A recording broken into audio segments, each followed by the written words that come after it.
नमस्कार, आप सभी का बहुत बहुत स्वागत है मेरे YouTube चैनल जिंदगी टॉक्स विद शकू के पहले एपिसोड में। जिंदगी हमेशा हमें कुछ खट्टे मीठे अनुभव देती है और मेरे इस चैनल के द्वारा मैं अपने कई खट्टे मीठे अनुभव आपसे शेयर करना चाहती हूँ। इस चैनल को बनाने के लिए जो मुझे प्रेरित किया मेरे बच्चों ने और मेरे दामाद अखिल ने, वो मुझे हमेशा कहते थे कि आप कुछ ऐसा काम करिए, आप अपने जो ज़िंदगी के अनुभव हैं वो आप अपने लोगों से शेयर करिए।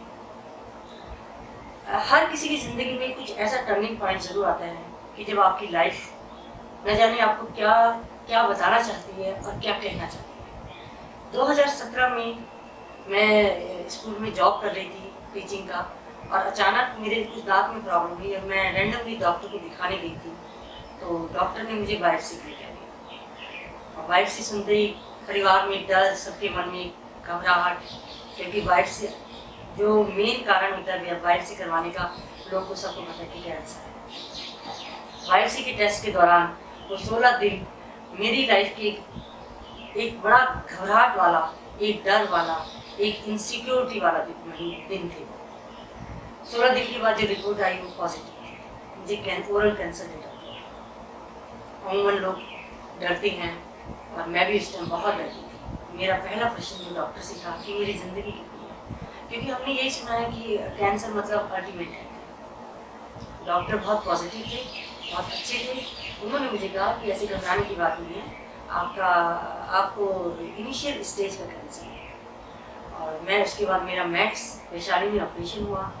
मेरे डॉक्टर मुदित, जिनकी मैं तहे दिल से हमेशा शुक्रगुजार रहती हूँ कि उनके एक पॉजिटिविटी ने मेरे अंदर एक डर को ख़त्म किया।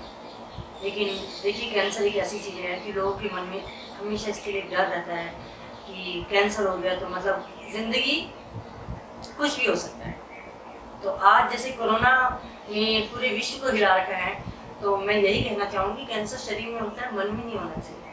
आपके मन में अगर विश्वास है तो आप कैंसर से भी जीत सकते हैं, आप किसी भी बीमारी से जीत सकते हैं। मेरा ऑपरेशन 10 अप्रैल को 2017 में हुआ था। 9 घंटे का मेरा ऑपरेशन था। मैं तो ऑपरेशन थिएटर जब जा रही थी तो मेरे मन में कई प्रश्न उठ रहे थे कि मैं वापस आऊँगी कि नहीं आऊँगी। एक डर था मन के अंदर, क्योंकि हमें इसके बारे में ज़्यादा पता नहीं था। मैं तो 9 घंटे बेहोश रही, ऑपरेशन चलता रहा। लेकिन कई बार मैं अब सोचती हूँ कि मेरे परिवारजनों की क्या हालत रही होगी, मेरे बच्चों का क्या मनोस्थिति इस टाइम कैसी रही होगी। मेरा ऑपरेशन सक्सेसफुल रहा और मैं बाहर आई, और एक रिपोर्ट आती है, अमूमन कैंसर लोगों को पता है, ये कैंसर जिनको होता है कि ऑपरेशन के बाद एक टेस्ट होके जाता है, हिस्टोपैथी कहते हैं।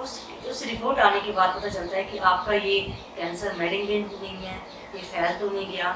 लेकिन मैं अपने गुरुजी का हमेशा शुक्रगुजार रहती हूँ, उनका शुक्राना करती हूँ, अपने ईश्वर का, अपने इष्ट देवता का, कि मुझे ऐसा कुछ भी नहीं था और मेरी रिपोर्ट सब नॉर्मल थी। तो मैंने कैंसर से ऐसे जंग जीती है, और मेरे इसके बाद कई लाइफ के ऐसे एक्सपीरियंस हुआ। शायद ज़िंदगी मुझे कुछ सिखाना चाह रही थी या कुछ बताना चाह रही थी। मैं अगले दिन जब मुझे आईसीयू से वार्ड में लाया गया, तो जब मैं वॉशरूम के लिए गई, मेरा बेटा मेरे साथ उस टाइम था, तो मैं अपना चेहरा शीशे में देख के डर गई थी। क्योंकि देखिए, स्त्री को अपने चेहरे से बड़ा प्यार होता है, हर स्त्री को होता है, मुझे भी है और मुझे भी था। लेकिन मैं चेहरा डर गई तो मैं रोने लगी। मेरे बेटे ने मुझे पकड़ के बोला कि मम्मी, आपकी ज़िंदगी बच गई है, आपके अंदर से एक बीमारी चली गई है, चेहरा तो फिर ठीक हो जाएगा। तो ये एक सकारात्मक सोच मेरे बच्चे ने मुझे दी।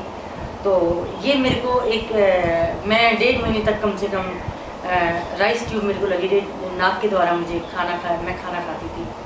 वो एक्सपीरियंस, वो जो अनुभव है मेरी लाइफ का, उन दिनों में मेरे मन में कई तरह के विचार आए। जब मुझे राइस ट्यूब लगी हुई थी तो मेरा खाने का बड़ा मन करता था, वो भी मेरा एक बड़ा अजीब सा अनुभव था। मैं सबको खाते देखती थी तो मैं सोचती थी क्या मैं कभी खा पाऊँगी। मैं गाने की बहुत शौकीन थी, मेरे मन में एक डर था कि क्या मैं कभी गा पाऊँगी। लेकिन मैंने मन से हिम्मत कभी नहीं हारी, मैंने सोचा मैं बिल्कुल ठीक होंगी। हालांकि इस दौरान मेरा ये भी अनुभव रहा, कई लोगों ने मुझसे बड़ी नफरत भी करी, कई लोग मुझसे मिलने नहीं आए। लोगों के दिमाग में अमूमन ये होता है कि कैंसर शायद छूत की बीमारी है। जी नहीं, ये संक्रमण रोग नहीं है।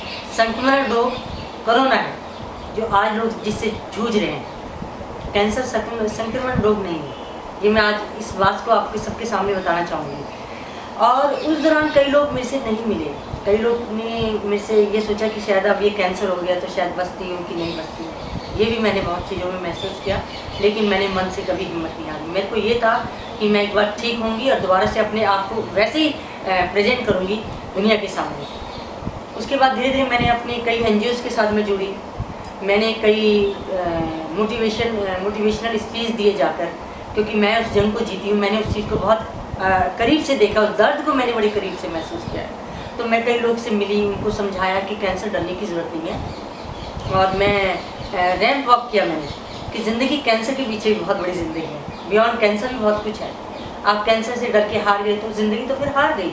इसीलिए मैं सबको कहती हूँ ज़िंदगी चलने का नाम है। सतत चलिए, प्रयास करिए, सकारात्मक सोच रखिए और चलते रहिए। जब आपको कैंसर होता है ना तो आपको सबसे ज़्यादा उस टाइम अपने परिवार की ज़रूरत होती है। इस दौरान मेरे दोनों बच्चों ने मेरे साथ ऐसा व्यवहार रखा, मैं उनको भी बहुत शुक्रगुजार और उनको अपने दिल से आशीर्वाद दूंगी कि मुझे पता ही नहीं चला कि कैंसर जैसी इतनी बड़ी बीमारी को भी वो आराम से निकल गई मेरी ज़िंदगी से।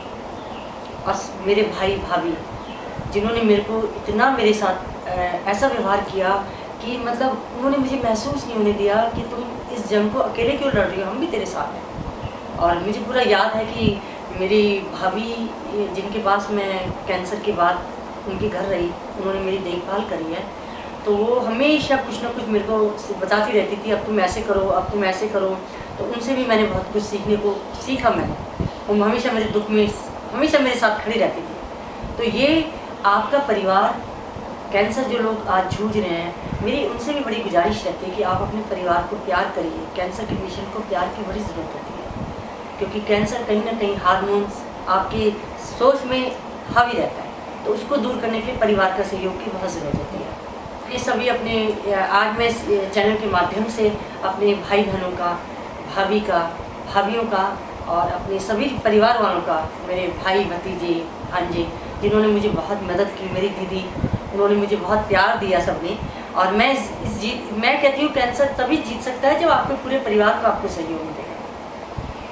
कैंसर को जब मैं जूझ रही थी, उसके बाद मैंने ये कहा कि शायद ईश्वर ने आपको जब किसी बीमारी से निकालता, उभारता है, वो मेरे मन में एक थॉट आ रहा था उस टाइम, तो शायद वो मेरे से कुछ बहुत बड़ा काम करवाने जा रहा है। उसने मुझे किसी उद्देश्य के लिए जीवित रखा, तो मैंने उस उद्देश्य को पकड़ने की कोशिश करी। मैंने अपने मन में सोच लिया कि जितने कैंसर के सर्वाइवर जो मुझे मिलेंगे, मैं कैंसर के ऊपर काम करूँगी। मैं उनके घर चली जाती हूँ, कई लोग को मैं गौमूत्र वगैरह देती हूँ, अवेलेबल कराती हूँ। मैं लोगों को बोलती हूँ कि डरना नहीं है कैंसर से, आपने जीतना है। तो मैं उसके बाद मैंने रैंप वॉक किए। मेरा पीछे MIT इंटरनेशनल कॉलेज में मेरा स्पीच था कैंसर डे में। कैंसर डे में मैंने कई प्रोग्राम किए। शारदा यूनिवर्सिटी में मेरा एक टॉक शो था, और मैं अब कई जगह जाती हूँ, सबको मोटिवेट करती हूँ। और कैंसर ने मुझे ज़िंदगी जीना सिखाया है, ज़िंदगी में चलना सिखाया है। निरंतर चलते रहिए, थकने का नाम ज़िंदगी नहीं है, बढ़ने का नाम ज़िंदगी है। और एक गाना कैंसर के दौरान जो मेरे जहन में हमेशा रहता था, मैं उसकी 2 लाइनें आपको सुनाऊंगी। ये हौसला कैसे रुके, ये आरज़ू कैसे झुके, मंजिल मुश्किल तो क्या, धुंधला साहिल तो क्या, तन्हाई दिल तो क्या हो।